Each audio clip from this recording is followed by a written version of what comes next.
सह्याद्री फक्त डोंगर नाही तर हजारो मावळ्यांच्या रक्ताने पवित्र झालेली भूमी आहे. आणि आज आपण चाललोय अशाच एका दुर्लक्षित पण रौद्र इतिहास जपणाऱ्या गडाकडे, किल्ले सोंडाई. उन्हाळ्याची प्रचंड गरमी, पाण्याची कमतरता आणि अंगातून निघणारा प्रत्येक घामाचा थेंब. आजची चढाई सोपी नाही, पण गडमाथ्यावर पोचल्यावर मिळणार समाधान ते शब्दात सांगता येणार नाही. कर्जतजवळील सोंडेवाडी गावातून या ट्रेकची सुरुवात होते.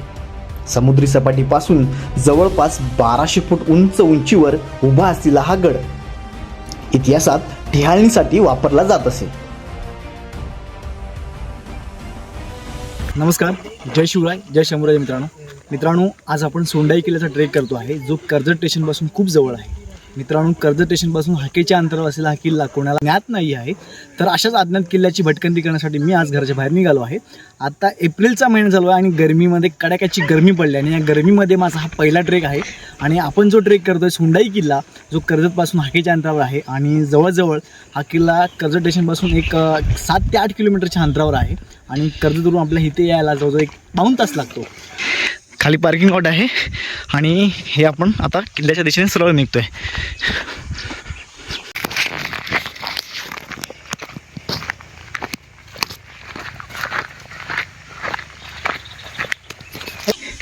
हे हॉटेल आहे आणि हॉटेलच्या खालून हा रस्ता जातो किल्ल्याकडे.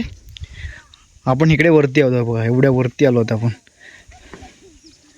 डाऊ डाऊ डाऊ डाऊ डाऊ डाऊ. इकडे कोथळीगड आहे आणि इकडे ही सह्याद्रीची पसरलेली डोंगररांग आपल्याला पाहायला भेटते. बघा, अजस्त्र सुळके आपल्याला इथून पाहण्यास मिळत आहेत. हे बघा, वाव. खाली आपण पार्किंग क्षेत्र पाहिलं, इथे आलो, हॉटेल पाहिलं, हॉटेलच्या बाजूला असताना आपण वॉच टॉवर पाहिला. आता इथे आपल्याला किल्ल्यासंदर्भातची काही माहिती फलक आपल्याला या ठिकाणी पाहायला भेटतात. तर ही माहिती फलक पूर्ण नीट वाचून किल्ल्याच्या दिशेने आपण सरळ चढायची सुरू करू. चला, आता आपण आता वरती जाऊया. परत मागे पण फिरायचं आहे.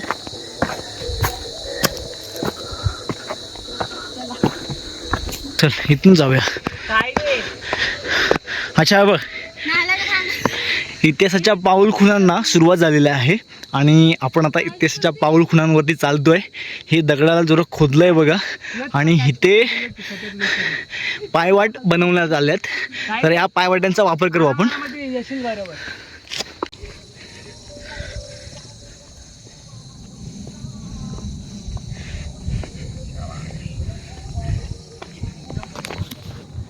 जोर लागा के. कसं होतं? मस्त.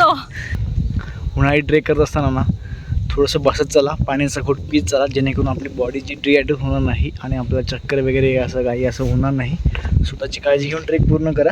आपला हा प्रवास इथे नाही आहे, एका किल्ल्यापुरता मर्यादित नाही आहे.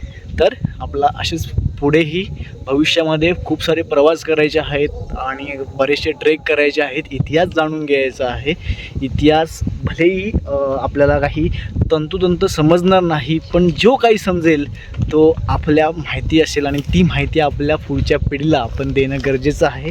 काळांतराने हे सर्व म्हणजे जे स्वराज्य होतं, जे गडकिल्ले होते, महाराष्ट्रांची ओळख होती, ते सर्व हळूहळू आता नष्ट होण्याच्या मार्गावरती. म्हणजे इथली सर्व काही माहिती पुसत चाललेली आहे.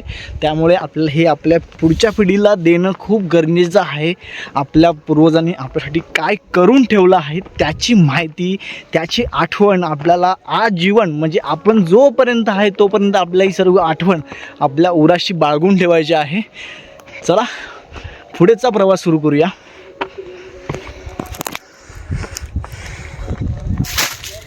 ट्रेक म्हणजे फिरणं नव्हे, ट्रेक म्हणजे नुसतं असं बागडणं हुंडणणे नव्हे. ट्रेक म्हणजे इतिहासाशी, भूतकाळाशी घातलेला काळाचा, म्हणजे इतिहासाच्या काळजाला घातलेला हात म्हणावा लागेल. कारण ट्रेक केल्यानंतर आपल्याला खूप गोष्टी समजून येतात.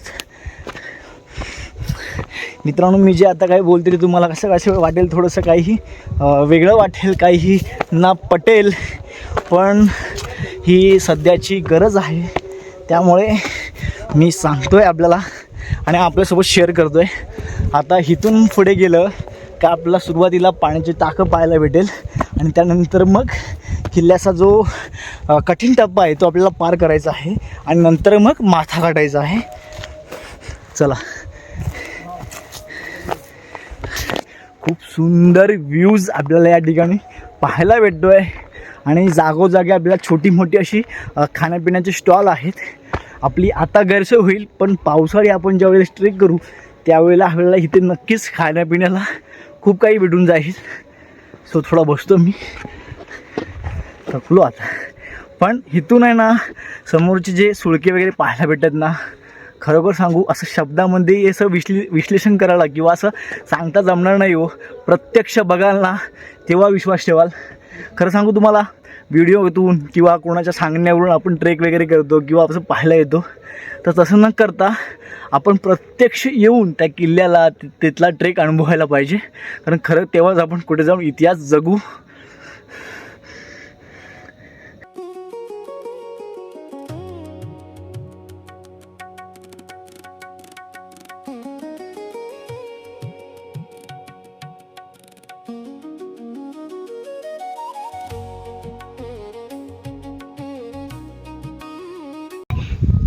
सोंडाई किल्ला, नावाप्रमाणे सोंडाई किल्ला. किल्ल्याला नाव हे सोंडाई किल्ला, वरती असलेल्या विराजमान असलेल्या सोंडाईच्या नावावरून किल्ल्याला सोंडाई किल्ला देण्यात आला आहे. गडाला फारसा काही इतिहास नाही आहे, पण किल्ल्यावर असणारे काही पाण्याची टाकं, त्याचप्रमाणे काही दगडी पायवाटा या आपल्या इथे साक्षी देतात. तर ते पाहणं खूप आवश्यक आहे. आणि आपला महाराष्ट्रामध्ये आपल्या 350हून जास्त गड किल्ले आढळतात. त्यापैकी काही आता मोजकेच किल्ले महाराष्ट्रामध्ये शिल्लक आहेत, बाकींची पडझड झालेली आहे. बरेचसे आता हळूहळू आता काळाच्या ओघात कुठेतरी गायब होताना दिसतात. जसं की आपण मुंबईमध्ये बघतो, मुंबईमध्ये इमारतीचं जंगल वगैरे वाढलं आहे, त्यामुळे बरेचसे किल्ले आता मुंबईच्या त्या इमारतीमध्ये हरवून गेले आहेत. आता हे डोंगराळ भागातले काही किल्ले आहेत ते आपण आता जपूया आणि याची माहिती पुढे देत राहूया. आता आपण या हॉटेलच्या शेजारी आपण काही पाण्याची टाकं पाहायला भेटेल, ते सर्वप्रथम पाहूया आणि नंतर मग सोंडाईचं दर्शन घेण्यासाठी आपल्या गडाचा माथा काढावा लागेल. चला माझ्या मतामध्ये सगळं दाखवतो. एक्सप्लोर करतो इकडचं.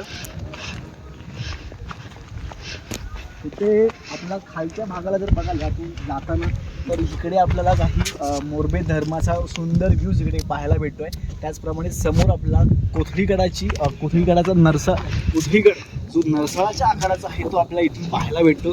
त्याचप्रमाणे ही सर्वत्र अशी पसरलेली अजस्त्र सुळक्याची कर्जत माथान डोंगर रांग आपल्याला इथून पाहता येते. त्याचप्रमाणे हे जे काही सोंडाई किल्ला येतो हा आदिवासी जमातींच्या गावामध्ये येतो. इकडे ठाकर तसेच कोळी असे बरेचसे बांधव आपले या ठिकाणी वास्तव्यात आहेत.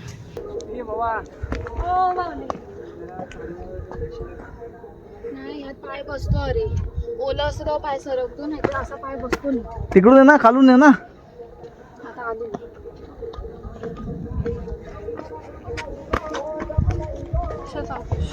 ह्याच्याशिवाय ट्रेक केल्यासारखं काय वाटेल.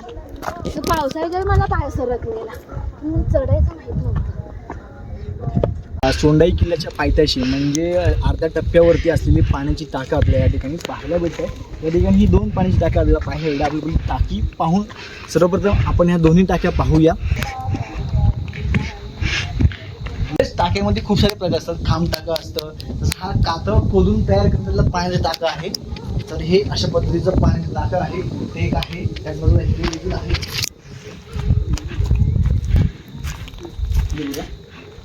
तर इकडे हे पाणी पिण्यायोग्य आहे. तर माझ्याकडे ही पाण्याची बॉटल होती आणि हिला मी अशी दोरी बांधते आणि मी ह्या टाक्यातून हे पाणी काढणार आहे. मजबूत बांधून घेतली आहे. आता ही रशी कुठून आली ते विचारू नका मला.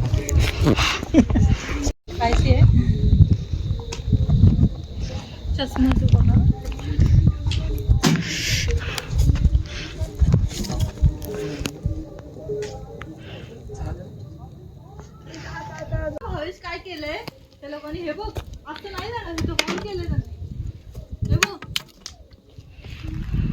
पाणी स्वच्छ दिसतंय, येऊ शकतो आपण.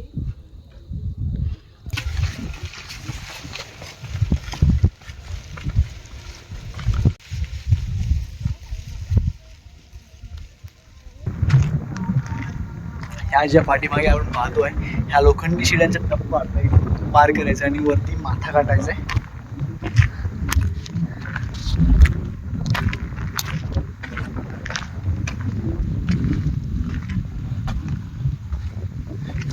हा टप्पा खूप भयानक होणार आहे.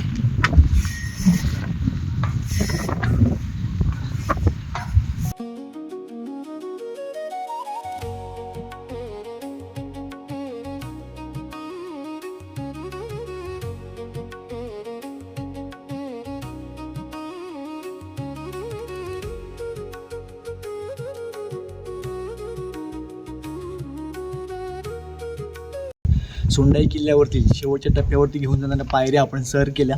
मित्रांनो, लोखंडी शिड्या ह्या 10-15 वर्षापूर्वी म्हणजे 10 वर्षापूर्वी लावल्या गेल्या असाव्या.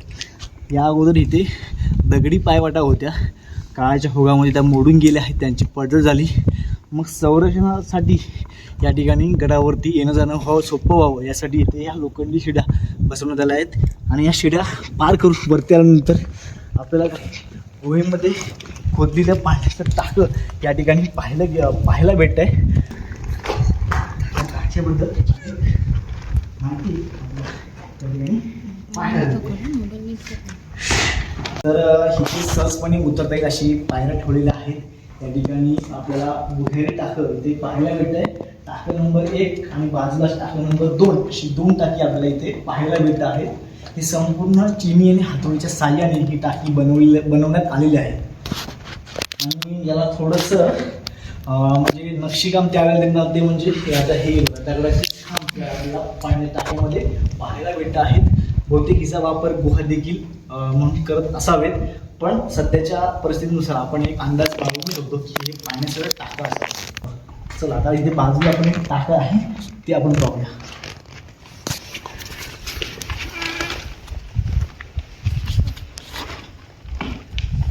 रिस्की आहे माऊली, इकडे येऊ. माऊली खूप रिस्की आहे हो, कशाला जाते तिकडे? रिस्क नाही तो माझा हाय असा उनका वाक्य आयुष्यामध्ये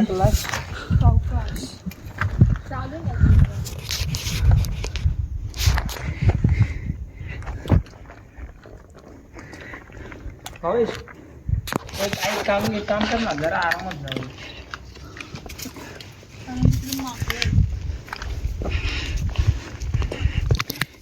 ही वानरांची टोळकी आहेत, यांच्यापासून थोडं सावधान राहा, कारण यांना आता सध्या इकडे काही खाण्यापिण्यास काही मिळत नाही. तर त्यामुळे आपण या बॅगेमध्ये बॅग हिसकावून वगैरे घेऊन जातात. थोडीशी काळजी बाळगा. आणि इथे आपल्याला एक गुफा पाहायला भेटते. मंदिर आहे इथे बाबा.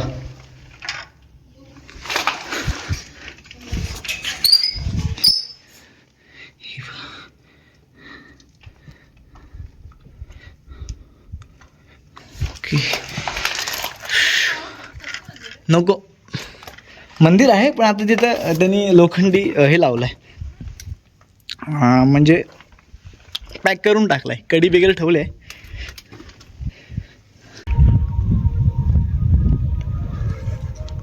तर इथे ना आपल्याला चप्पल आपली सोडावी लागेल, कारण ना वरती चप्पल वगैरे चालत नाही. त्यामुळे आम्ही इथे चपला आमच्या काढून ठेवलेल्या आहेत. तुम्ही देखील इथे आपल्या चपला सोडा आणि वरती मंदिराकडे जा. ज्या ज्या ठिकाणांचं जे पवित्र आहे ना ते आपण जपणं गरजेचं आहे. त्यामुळे भर करकरत्या उन्हामध्ये आम्ही आमच्या चपला इकडे सोडलेल्या आहेत. मित्रांनो, गंमत म्हणजे काय माहिती काय, ह्या सोंडाई किल्ल्यापेक्षा ना समोरचा एक डोंगर खूप मोठा आहे.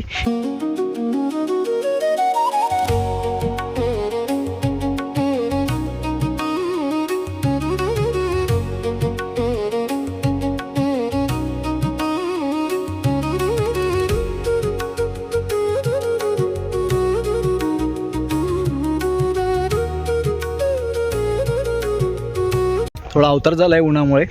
तर मित्रांनो, आपण आता माथ्यावरती आहोत. गडमाता गाठीला आहे. सोंडाई आईचं दर्शन आपण घेतलं आहे आता. आणि या माथ्यावरून या गडाला फारसा काही इतिहास नाही तसा, पण इतिहासाचा साक्ष देत उभा असलेला किल्ला आहे हा. आणि खरोखर सुंदर किल्ला आहे आणि अजूनही इतिहासाच्या खाणाखुणा जपत तो आजवर तो उभा आहे. आज आपण सोंडाई किल्ल्याचा ट्रेक केला आणि किल्ल्याचा ट्रेक संपून आता मी परतीच्या प्रवासाला सुरुवात केली. आता रिक्षा वगैरे मी बोलवले खाली पायथ्याशी. वरती थोडं लिंबू पाणी प्यायला मी थांबलो होतो आणि आता आम्ही खाली घरच्या दिशेने निघालो आहेत. तर मित्रांनो, आजच्या व्हिडिओमधून आपण संपूर्ण किल्ला एक्सप्लोर केला. किल्ल्याबद्दलची सगळी माहिती जाणून घेतली. गडावर असलेली पाण्याची टाकी, त्याचबरोबर काही ऐतिहासिक खाणाखुणा शिल्लक होत्या त्या आपण पाहिल्या. कातात खोदलेल्या थोड्याफार पायड्या होत्या शिल्लक, त्या आपण देखील पाहिल्या. सो अशा प्रकारचा इथली ही माहिती होती. आणि मित्रांनो, आजचा हा व्हिडिओ तुम्हाला कसा वाटला हे नक्कीच कॉमेंट करून सांगा. आणि कॉमेंट बॉक्समध्ये जय शिवराय जय शंभूराजे लिहायला विसरू नका. आणि पुढे देखील हे व्हिडिओ शेअर करा आणि आणि उन्हाळ्यामध्ये म्हणजे पावसाळी खूप सारे असे ट्रेकर्स मंडळी भेटतात गड किल्ल्यांवरती, पण उन्हाळ्यामध्ये मला एकही इकडे ट्रेकर्स मंडळी पाहायला भेटला नाही किंवा भेटला नाही रस्त्यामध्ये. सो हेच असतं उन्हाळी ट्रेक आणि पावसाळी ट्रेक, म्हणजे प्रत्येक ऋतूमध्ये वेगवेगळी ट्रेकर्स मंडळींची गाठ पडत असते. तर फार कमी ट्रेकर्स मंडळी आपल्याला उन्हाळ्याचे म्हणजे तिन्ही ऋतूमध्ये ट्रेक करताना आपल्याला पाहायला भेटतात. चला निघूया आता घरच्या दिशेने. जय शिवराय, जय शंभूराजे मित्रांनो, धन्यवाद.